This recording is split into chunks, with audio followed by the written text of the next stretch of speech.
बिस्मिल्लाहिर्रहमानिर्रहीम अस्सलाम वालेकुम। Welcome to your channel Trade Dojo. उम्मीद करता हूँ आप सारे दोस्त खैर ऑफियत से होंगे। अच्छा जी, आज की मार्केट का एक क्विक एनालिसिस लेके आपकी खिदमत में हाजिर है। आइए देखते हैं मार्केट ने कैसा परफॉर्म किया। आज 5 जनवरी, ये थर्सडे का दिन है, वीक का सेकंड लास्ट डे। और कल इंशाल्लाह वीक ही हमारा ऑलमोस्ट जो है एंड हो जाएगा और मार्केट के लिए भी ये वीकेंड का लास्ट डे होगा। तो अमूमन फ्राइडे को मार्केट जो है उसमें 2 सेशन दायरे देखने को मिलते हैं। और पहला और दूसरा सेशन में से कोई एक सेशन ऐसा होता है जो बाज़ों का तेज़ी में चला जाता है और अगले सेशन के दौरान वो मंदी हो जाती है। बाज़ों का शुरू में मंदी होती है और बाज़ों का वो आगे जो है तेज़ी में जाके बंद हो जाता है। तो इस चीज़ का हमें ख्याल रखते हुए, इसको कंसीडर करते हुए हमें जो है आगे इसको प्लान करना है और उसके अकॉर्डिंग अपने एनालिसिस को देख के अपनी पोजीशन को मैनेज करते हुए चलना है। तो आइए देखते हैं 5 जनवरी थर्सडे का दिन 40,716 पे मार्केट ने क्लोजिंग दी। 177 पॉइंट इंडेक्स ने जोड़े। 0.44% का ओवरऑल गेन हुआ। 6 करोड़ के सिर्फ ड्राई तरीन वॉल्यूम हमारे पास जनरेट हुए। 40,539 की प्रीवियस क्लोज थी। डे रेंज की बात करें 40,500 से लेके 40,800 के बिटवीन में, यानी 300 पॉइंट के दरमियान ऑल दो मार्केट ने जस्ट फ्लक्चुएट किया और अपने हाई के आसपास क्लोजिंग दी। 52 वीक रेंज की बात करें तो ये अभी भी उसी के अपने सेंटर के आसपास जो है मंडला रहा है। ग्राफिकल रिप्रेजेंटेशन देखें तो मार्केट खुली, हाई लगा लगा लगा नीचे आया, फिर अपने हाई के पास आके यानी इसने उसके पास क्लोजिंग दे दी। टॉप परफॉर्मर में KEL, synergy, BIPL, SNGP, WTL, PPL, हम नेटवर्क, OGDC वगैरह था। इनमें भी अगर आप देखें तो सबसे ज़्यादा वॉल्यूम सिर्फ हमारे पास जो है के इलेक्ट्रिक में ही जनरेट हुई, यानी 1 करोड़, तकरीबन 2 करोड़ के आसपास वॉल्यूम जो है के इलेक्ट्रिक में जनरेट हुआ। और ओवरऑल मार्केट में अगर आप वॉल्यूम देखें तो तकरीबन 6 करोड़ के वॉल्यूम जो है जनरेट हुए, यानी बिल्कुल डल तरीन एक्टिविटी थी। राइट, तो फीपीली भी देखते हैं 5 तारीख का हमारे पास आ गया। इसमें भी बिल्कुल डल एक्टिविटी देखेगी हमें। फीपी को देखें तो $0.30 मिलियन की बाइंग के साथ, लीपी हमारे सेलिंग के साथ। बैंक्स ने आज प्रॉफिट टेकिंग करी, $0.13 मिलियन की सेलिंग करके। ब्रोकर्स ने आज $0.11 मिलियन का माल उठाया। कंपनीज ने प्रॉफिट टेकिंग करी, $0.08 मिलियन की सेलिंग करके। फॉरेन कॉर्पोरेट ने माल को उठाया $0.33 मिलियन का। फॉरेन इंडिविजुअल ने फिर पार्टिसिपेट नहीं किया। हमारे इंडिविजुअल ने आज प्रॉफिट टेकिंग करी, बहुत अच्छा स्टांस था, $0.20 मिलियन का। इंश्योरेंस कंपनीज ने $0.18 मिलियन की एक्यूमुलेशन करी। म्यूचुअल फंड ने भी प्रॉफिट टेकिंग करी, $0.33 मिलियन की। NBFC ने $0.02 मिलियन की एक्यूमुलेशन करी। अदर ऑर्गेनाइजेशन ने $0.12 मिलियन की एक्यूमुलेशन करी। ओवरसीज पाकिस्तान ने $0.03 मिलियन की सेलिंग करी या प्रॉफिट टेकिंग करी। ओवरऑल देखें तो 1 2 3 4 5 सेलर रहे, 1 2 3 4 5 बायर रहे और एक पार्टिसिपेंट ने मार्केट के अंदर पार्टिसिपेट ही नहीं किया। तो एक चीज़ देखें कि डिजिट्स आप इसके देखें तो कोई ख़ास वैल्यूज़ नहीं है क्योंकि मार्केट के अंदर वॉल्यूम ही नहीं था। सेकेंड ये कि अगर इसमें भी हम देखें तो फॉरेन कॉर्पोरेट ने ज़रा अच्छी बाइंग इसके अंदर हमें दिख रही है और ऑन अदर हैंड जो है म्यूचुअल फंड ने जो है सेलिंग करी। तो ज़रा इन दोनों को देख लेते हैं। तो सबसे पहले हम अगर फीपी का डाटा देखें तो फीपी ने बाइंग किधर डाली है, तो फीपी ने तगड़ी बाइंग जो है यहाँ पे डाली है सीमेंट सेक्टर में $0.13 मिलियन की। बरअक्स के हमारा जो म्यूचुअल फंड है उसने सेलिंग करी है, उसने तगड़ी सेलिंग किधर करी है, वो करी है सीमेंट सेक्टर में वो करी है पावर जनरेशन डिस्ट्रीब्यूशन सेक्टर में $0.29 मिलियन की सेलिंग करी। फिर उसके बाद जो है सीमेंट सेक्टर के अंदर भी तगड़ी सेलिंग जो थी म्यूचुअल फंड की जानिब से थी। एक चीज़ को गौर करें, और ये होता है कि ये बेसिकली डाटा पढ़ने का मकसद ये होता है कि एक प्लेयर जो है प्रॉफिट टेकिंग करता है, दूसरा प्लेयर उसको उठा लेता है, दूसरा प्लेयर प्रॉफिट टेकिंग करता है, तीसरा उठा लेता है।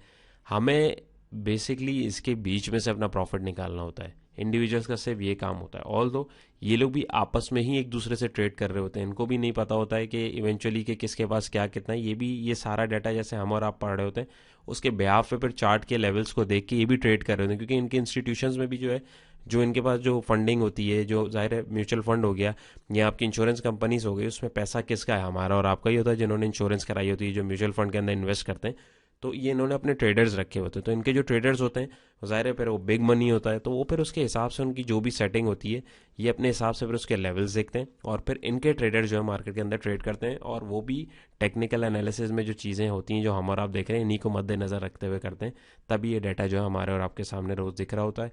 और यहाँ पे हमारे पास चार्ट की भी फॉर्मेशन जो है वो हो रही होती है। तो ये चीज़ें हवा में नहीं होती, पूरी कैलकुलेटेड होती हैं। तो ये इसमें से हमें और आपको भी जो है अपना चंक निकालना होता है। राइट, टॉप सेक्टर वाइज अगर हम देखें फर्टिलाइजर ने 68 पॉइंट जोड़े, मिसलिनियस ने 55, oil and gas exploration company ने 54, टेक्नोलॉजी ने 31 थोड़े थोड़े पॉइंट, दूसरे सेक्टर ने नेगेटिविटी ने ऑटोमोबाइल सेक्टर ने 16, फूड एंड पर्सनल केयर ने 10, सीमेंट ने 9, फार्मास्यूटिकल ने 6, थोड़े थोड़े पॉइंट जो है दूसरे सेक्टर ने भी तोड़े। पॉजिटिव देखें तो एंग्रो ने 60 पॉइंट जोड़े, PSCL ने 56, सिस्टम ने 27, पीपीएल ने 22, ओजीडीसी ने 20 और थोड़े थोड़े पॉइंट दूसरे शिप्स ने जोड़े। नेगेटिविटी में इंडो ने 13 पॉइंट लेस कराया, एमईबीएल ने 10, नेस्ले ने 8, यूबीएल ने 7, एनबीपी ने 7, थोड़े थोड़े पॉइंट जो है दूसरे भी स्क्रिप्ट्स ने लेस करवाए। हीट मैप देखें तो ये केसी 100 इंडेक्स ऑल का है। इसको अगर 100 इंडेक्स पे मैं करके देखूं तो आज भी मार्केट में कोई खास इसमें जो है एक्टिविटी नहीं दिखी, डल एक्टिविटी थी, बट थोड़ी थोड़ी थोड़ी थोड़ी थोड़ी अगर आप देखें तो एक्यूमुलेशन इसके अंदर हुई है। 100 इंडेक्स के चार्ट के ऊपर आ चुके हैं। ये मैं लाइंस डिलीट कर दूं जो कल आप डिस्कशन करी थी। चार्ट पे आने से पहले, डिस्कशन करने से पहले, अगर चैनल पे नए तो चैनल को काइंडली सब्सक्राइब कीजिए। फ्री व्हाट्सएप ग्रुप ज्वाइन नहीं किया, डिस्कशन ग्रुप है हमारा, तो डिस्क्रिप्शन में इसकी भी लिंक मौजूद है, आप उसको भी ज्वाइन कर सकते हैं। तो ओवरऑल देखें तो वही चीज़ जो मैंने आप लोगों के साथ डिस्कस करी हुई थी कल भी, इसी पे अभी भी स्टेक है। पहले मैं आप लोगों को डेली पे बताता हूँ, देखें उसी जोन के ऊपर जो हम लोग बात करते हुए आ रहे हैं वहीं पे जो है अभी परफॉर्म कर रहा है, और ये अभी बिल्कुल वहीं उसी जोन के ऊपर अपने आप को रोक रहा है। अब यहाँ पे हमारे पास दो सिचुएशंस आती हैं जब भी अब ये देखें, पहले मैं आपको एक चीज़ समझाऊं। यहाँ पे देखें पहले भी यही हुआ, फिर एकदम धड़ाम नीचे गया, अब यहाँ से ये हो रहा है, अब ये इधर भी कुछ सिचुएशन ऐसा हो रहा है। रिपीट सारी चीज़ें दोबारा होती रहती हैं और होती रहेंगी। मेन चीज़ है हमें अपनी स्ट्रेटेजी उसके अकॉर्डिंग कैसे तैयार करें।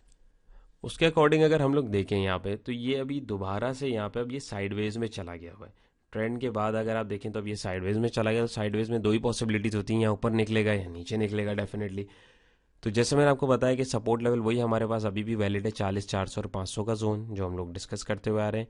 और यही इसका जो टॉप है अराउंड 41,000 का, ये हमारे पास एक पोटेंशियल रेजिस्टेंस का काम कर रहा है। इससे बाहर निकलेगा तभी हम 41,500 के आसपास जो है इंडेक्स को देख सकते हैं, उससे पहले नहीं देख सकते हैं, राइट। तो यहाँ पे अगर मैं आपको आरएसआई भी दिखाऊं तो आरएसआई में भी अभी रूम है, जो कि चांस दिखा रहा है कि ऊपर निकल सकता है 48 पे। यहाँ पे हिस्टोग्राम देखें तो ये भी अभी तगड़े हो रहे हैं काफ़ी नेगेटिविटी के बाद।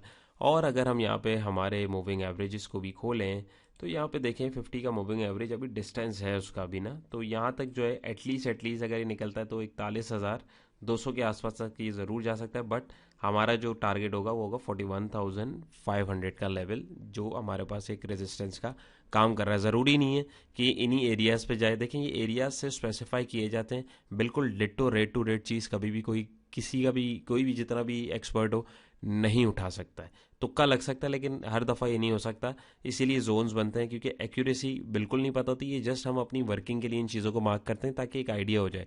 बिल्कुल ब्लैंक अगर कर देंगे तो कुछ पता नहीं लगेगा, लेकिन पैरामीटर्स कुछ यूज़ करेंगे, सेट करेंगे, तो उससे हमें जो है चीज़ें क्लियर होना शुरू हो जाती हैं। इस चीज़ को माइंड में रखना ज़रूरी है। तो बिल्कुल एक डिट्टो वो नहीं लगाते अब, जैसे ये इधर का हम जोन लगा सकते हैं, जोन बना सकते हैं कि इसके बिटवीन में कहीं पे भी अगर रिवर्सल पैटर्न दिख रहा हो हम निकल सकते हैं, राइट।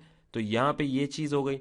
सेकंड थिंग ये कि हमारा बोलिंजर बैंड है, ये देखें इसने इसके ऊपर भी हमारा जो मूविंग एवरेज आ रहा है इसके ऊपर सपोर्ट बनाने की कोशिश करिए, जो कि एक हमारे पास सिग्नल दे सकता है कि अभी भी जो है नेगेटिव ट्रेंड नहीं है, राइट। अब इसको मैं अगर आवरली के ऊपर करके दिखाऊं तो आवरली पे जैसे मैंने आपसे बात करी थी कल, मैंने आप लोगों के साथ लाइन मार्क की थी, इसको शायद सेव नहीं किया, बहरहाल दोबारा कर लेते हैं, कोई इशू नहीं। इसका मैं कलर कर देता हूँ, इसका मैं कलर कर देता हूँ पर्पल, ताकि हमें याद रहे कि हमने ये आवरली के ऊपर रखी हुई है, राइट। और इसको मैं कर देता हूँ सेफ, ताकि आप लोगों के साथ इंशाल्लाह इसको कल भी डिस्कस करें।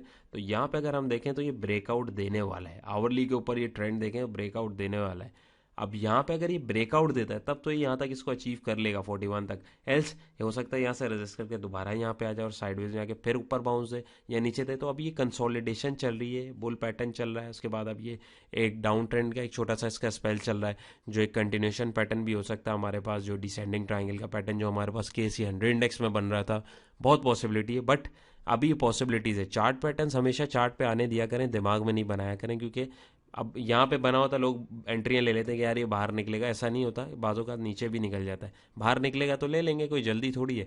तो इस चीज़ का हमें ख्याल रखने की ज़रूरत है। ऑल दो हमारे पास जो अभी शॉर्ट टर्म ट्रेंड चल रहा है, वो छोटा जो ट्रेंड है वो नेगेटिव ही चल रहा है, तो अब वो कन्फर्मेशन उसकी जब ये ट्रेंड लाइन से बाहर प्राइस निकलेंगे, मल्टीपल कन्फर्मेशन और होती हैं, उसके साथ हम इसको कंपेयर करके देखेंगे, तभी हमारे पास एक पोटेंशियल सिग्नल आएगा, यानी 40,800 से ऊपर जब ये क्लोजिंग देने में कामयाब हो जाए आवरली के ऊपर, और डेली के ऊपर 41,000 से ऊपर कामयाब हो जाए डेली क्लोजिंग देने के ऊपर, देन ही हम इसको जो है 41,400 500 के बिटवीन में हम इंडेक्स को देख सकते हैं। एल्स इससे पहले अगर ये यहाँ से कहीं से मुड़ता है तो 40,400 500 का जो जोन आपके साथ शेयर किया हुआ है वही हमारे पास सपोर्ट है, और अगर वो टूटती है तो फिर नेक्स्ट टारगेट वही 39,005 समथिंग का जो जोन है फिल वक्त अभी जो करीबी आ रहा है वो है।